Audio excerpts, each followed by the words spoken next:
Learn.ba, the skills you need to perform at your peak BA capacity. If you're currently in quality assurance and you've been thinking about making the switch into a BA role, this video is for you, because in this video I'm going to talk about the one massive advantage that QA people have over almost any other profession in making that switch. Number two, I'm going to offer you a pointer that can get you, that can help you to get started in making that transition. So let's talk first about the advantages that you have as a QA person. Quality assurance people, testers, are one of the main recipients of what a BA produces. So all of the requirements and specifications that a BA is expected to produce, one of the main audiences, right, there is the QA person, right? So basically what a BA is trying to do is they're looking at the business need, and then they're trying to figure out what developers need to understand, and they're trying to understand what QA people need to understand, and they factor all of that into their documents. So as a QA person, you have a massive advantage just because of the nature of your work. Because just think about it, right? As a QA person, you have to understand what a BA produces inside out in order to do your own job.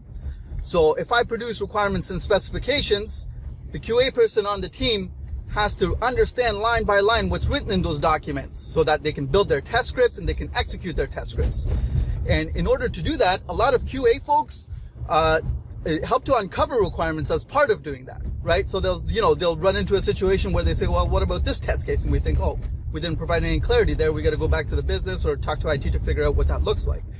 So just because of the nature of the position that you're in in the project lifecycle, you have a massive advantage over even a lot of developers in making that transition, right? The other reason that QA people have a big leg up is because of the fact that as you're testing the system, you start to learn, right, how enterprise systems actually function, the guts of how an enterprise system actually works, how all the different components are broken apart and how they all fit together, because you have to understand that stuff if you're going to be testing that product, right? Those two major advantages are what make QA people perfect candidates for BA roles. And so if you're somebody who's in QA and you've been thinking or you've been trying to figure out whether you'd make a good fit for a BA role, you should understand that you already have a massive advantage over many other professions out there. A huge advantage because of the nature of your work. So the questions that you have to answer for yourself now are you willing to go through the training and the work and the effort that it takes to actually learn how to produce the BA deliverables, right? So as a QA person, you understand what the deliverables are inside out. Now you have to make that shift into figuring out, okay, what are the steps that I need to take to actually produce this now? Because it's a bit of a different ball game to produce those things than it is to understand them.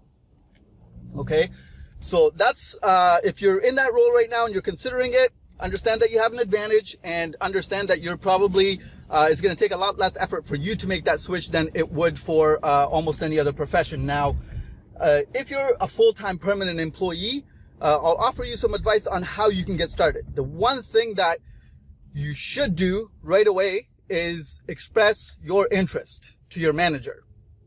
Okay, and I'll explain to you why that's important.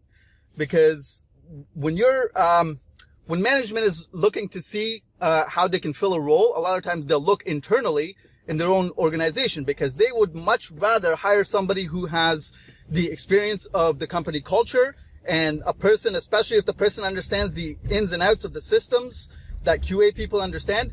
Management is much more motivated to be able to make that switch. All they have to do is they have to really kind of figure out how to make the resourcing work. So for example, if it's the BA manager that's hiring for the BA role, but you're reporting up to a QA manager, then that's really the only challenge, is that the BA manager and the QA manager have to kind of see eye to eye, and they have to understand what's best for the company in terms of resourcing in order to get you into that position.